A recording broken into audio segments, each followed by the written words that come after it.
Fala galera, sejam bem-vindos a mais um episódio aqui do Pode Sai, em parceria com o CREA, com Fé e Mútua. Nós estamos diretamente da COP30 em Belém do Pará. E, claro, como o maior evento do mundo sobre sustentabilidade e meio ambiente, a gente está trazendo pessoas que vieram a agregar bastante nesse evento. E o nosso convidado de agora, esse convidado, ele vai trazer muita informação, então preparem-se, né, para muito conteúdo. Aqui do meu lado eu tenho o engenheiro Renan. O Renan é engenheiro aeroespacial, formado não só no Brasil, mas também na Alemanha, certo? Na Itália. Na Itália. E o Renan vai falar um pouquinho sobre o que ele veio trazer para a COP30. Então, Renan, seja muito bem-vindo aqui ao PodSA. Esse é um ambiente livre que você pode expor suas ideias dentro da engenharia, dentro, né, do mundo industrial, meio ambiente, sustentabilidade, então fique à vontade. E antes de eu passar a palavra para o Renan, não deixe de se inscrever, deixar o like nesse vídeo, tanto no canal do PodSA quanto no canal do CREA Pará. Se inscrever e, é claro, lá no Instagram, seguir também, @PodSA Podcast e CREA_PA. E, Renan, seja bem-vindo, se apresente para o nosso público e fale um pouquinho sobre o que você veio trazer para a COP30. Olá a todos, sejam muito bem-vindos. Eu me chamo Renan Santos Ferreira, sou engenheiro aeroespacial, fui formado pela Universidade de Brasília, também tive a oportunidade de fazer um mestrado em engenharia aeroespacial pela Universidade de Roma, também tive a oportunidade de fazer um estágio pela Agência Espacial Alemã, né? Tive a oportunidade de fazer minha tese de mestrado com eles. E em 2022 eu concluí e vim para o Brasil, e eu sempre me propus a trabalhar na parte de monitoramento ambiental, né, do nosso principal ativo, que são as florestas. Então, logo que eu retornei, eu tive a oportunidade de trabalhar numa empresa de crédito de carbono, e lá eu vi o tanto que é aplicável a questão do monitoramento ambiental.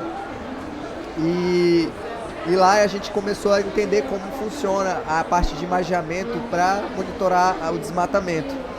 E lá a gente desenvolveu, né, eu estava na parte de coordenação, e a gente desenvolveu alguns monitoramentos de algumas florestas aqui no Pará, né, de Resex. Porém, como o projeto de crédito de carbono, eles são muito altos, o custo de financiamento, e antigamente era muito difícil você achar um investidor que queira investir num projeto de crédito de carbono, né, principalmente de áreas de risco, né, se tratando de Resex. E infelizmente a gente não conseguiu dar procedimento, né, nesse projeto de crédito de carbono. Era um projeto que seria muito, assim, relevante, né, para o nosso ecossistema, falando do Pará. E aí, 2023 para 2024, eu decidi prestar consultoria, também me desenvolvi na parte de especialização em inteligência artificial, também sou programador. E em 2024, eu decidi abrir uma empresa, uma startup, né? E aí a gente participou de um fomento, onde a gente fomentou uma proposta de desenvolver uma plataforma que viabilizasse projetos de crédito de carbono integrado com inteligência artificial. Show de bola. E, pessoal, aproveitando aqui, a gente está com a Adriana Falconelli, presidente do CREA Pará, e ela está aqui junto, né, e vem participando a todos os momentos aqui dos nossos podcasts. E, Adriana, a gente está aqui com o Renan. O Renan, ele veio integrando a comitiva brasileira, né, que está na Blue Zone. O Renan estava lá agora há pouco, veio para cá a nosso convite. Ele é engenheiro aeroespacial, estava falando aqui sobre as propostas que ele veio trazer para a COP30. Então fica à vontade se você quiser fazer alguma pergunta. Seja bem-vindo. Hoje eu presido o Conselho de Engenharia do Estado do Pará, o maior conselho de classe do Estado, e o conselho que você faz parte, né? Então, só São Paulo é o maior conselho da América Latina. A gente tem um quantitativo, porém a gente não tem a representatividade, né? De vez em quando eu dou o exemplo de engenheiros aeroespacial. Aí quando me falou assim, eu quero ir lá conhecê-lo, porque eu só conheço duas, que elas são até blogueirinhas lá de São Paulo, esqueci o nome delas, mas é aeroespacial.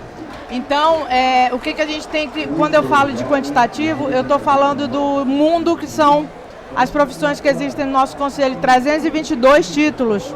Aeroespacial é um deles, civil é um deles, engenheiro mecânico é um deles. Então, assim, a gente precisa se vender, a gente precisa que as pessoas entendam a nossa essencialidade. E para que eu tenho que contratar, por exemplo, um engenheiro aeroespacial? As pessoas não sabem, nós entre si, a gente não sabe o que o coleguinha faz.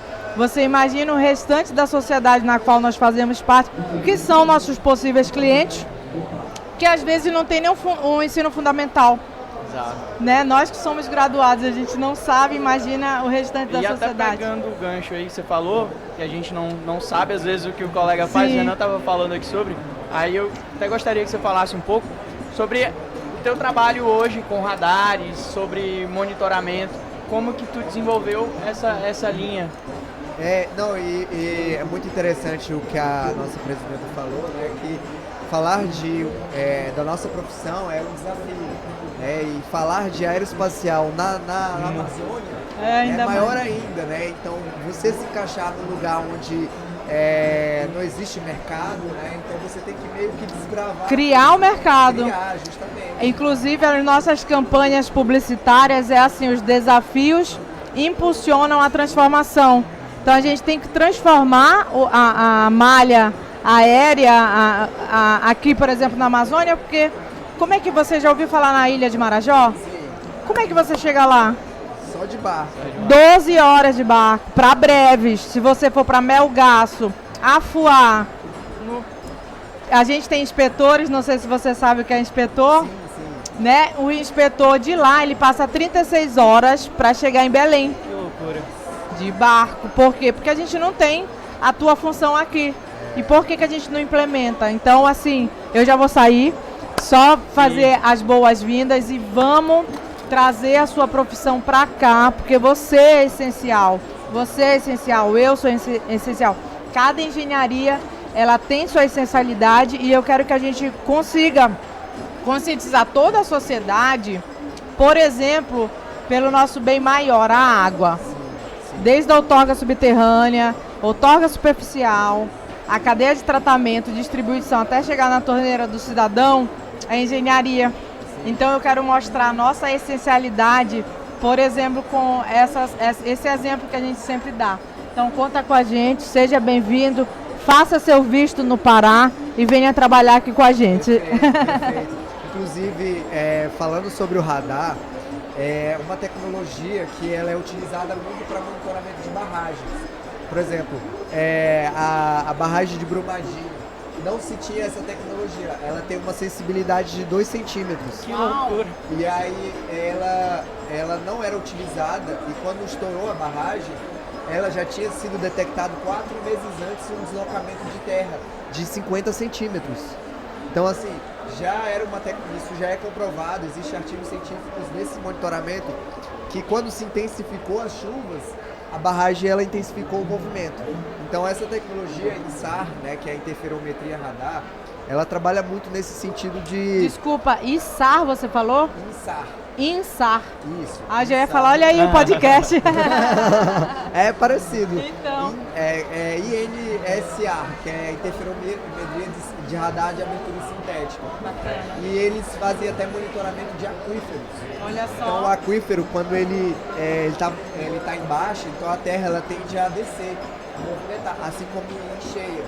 Então com essa tecnologia a gente consegue monitorar o movimento da terra para aquíferos. Então ela é uma tecnologia que ainda não tem esse conhecimento para você ver as empresas de petróleo e gás, elas utilizam essa tecnologia para retirar o gás e a terra ela vai descendo. E aí, conforme vai tirando o gás, a terra vai descendo, eles vão monitorando por essa tecnologia e aí eles vão enchendo de água para nivelar. Renan, eu sou imediatista e eu acho que o nosso conselho, apesar dele ser tão grande em quantitativo, ele tem um déficit com a sociedade, inclusive com nós, com a gente enquanto profissional. Sim. E a gente vai ter um congresso estadual aqui no Pará, final do ano.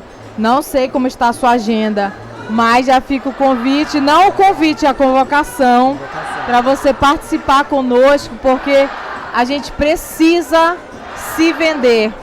Você precisa explicar. Estamos no maior aquífero do planeta. A gente tem a maior mina em céu aberto do mundo. Nós temos o maior arquipélago flúvio marítimo do mundo, que é a Ilha do Marajó. E as pessoas não sabem nem que existe essa tecnologia. Tá entendendo? É muito, assim, eu vou sair. Até mas pra quem é técnico não conhece. O Ricardo já vai pegar teu contato e esse bonito vai vir pra cá com a gente. Prazer conhecê-lo. Depois a gente faz uma foto aqui. Pode deixar. Opa. Pessoal, aqui o PodSar, ele é dinâmico, nós estamos diretamente da COP30, então é isso. Renan, você está na Blue Zone, certo? Você está lá acompanhando a delegação. Eu queria que você passasse um pouquinho para o nosso público que está assistindo, o que você sente das propostas, tanto das outras delegações, o que você está enxergando, se de fato estamos tendo um consenso entre os países, se as pessoas que estão ali conversando, que trouxeram as propostas, elas vêm mesmo com essa atitude para somar e para melhorar ainda mais a nossa vida, não só aqui no Brasil, como lá na Alemanha, na Itália, onde você já passou. Então, muito se fala dentro da Blue Zone sobre financiamento para países digamos, em desenvolvimento, né? Países que foram, por exemplo, países colônia, como boa parte da África, né? América Central e do Sul, né? Onde muito se busca formas de financiar países que digamos, que não têm renda suficiente e estão sofrendo com as mudanças climáticas. Ontem eu estava participando de um relatório como delegado do relatório de fundo para perdas e danos, né, onde eles estão desenvolvendo um relatório para prestar as metodologias para quando, por ocorrência das mudanças climáticas, né, de desastres ambientais, né, grandes chuvas, como é o caso lá do Rio Grande do Sul, assim como os povos aqui da região, né, quando se vê essas catástrofes, buscar metodologias para financiar a restauração. Então é muito mais voltado para essa parte de restauração. Então é bem dinâmico. Assim, o que eu sinto mais é que a grande parte dos países eles já estão engajados nesse relatório desde outubro, e isso todo ano ela está atualizando esses relatórios. Então, o que eu vejo como Brasil, eu acho que é a organização, né, como delegação, para que todos estejam antenados a esses relatórios, às pautas, né, e não só sobre a questão dos danos, existem muitos outros relatórios que estão sendo desenvolvidos lá, sobre a questão da agricultura, sobre a questão da tecnologia, e tem muitos outros pontos, a própria questão do financiamento. Então, muito se discute sobre essa questão do financiamento referente a esses desastres. Então, eu espero que a gente saia daqui, né, da COP, todos nós, né, como país, né, com bons olhos, e que a gente possa viabilizar muitas soluções que seja nessa parte de mudanças climáticas, porque o que já percebeu é que os desastres eles estão ocorrendo frequentemente. Só combater as emissões não é o suficiente. Então, todas as pautas que estão sendo colocadas são as NDCs, elas são voluntárias. Então, todos os países eles estão reduzindo as emissões de forma voluntária, não é obrigatório. Então, a gente está andando muito devagar. As mudanças climáticas estão aceleradas de uma forma que as nossas soluções ainda estão muito atrasadas. Então, eu acredito que muitas coisas já conseguiram ter consensos dentro da agenda climática. Eu vejo ainda que precisa o Brasil se unir mais.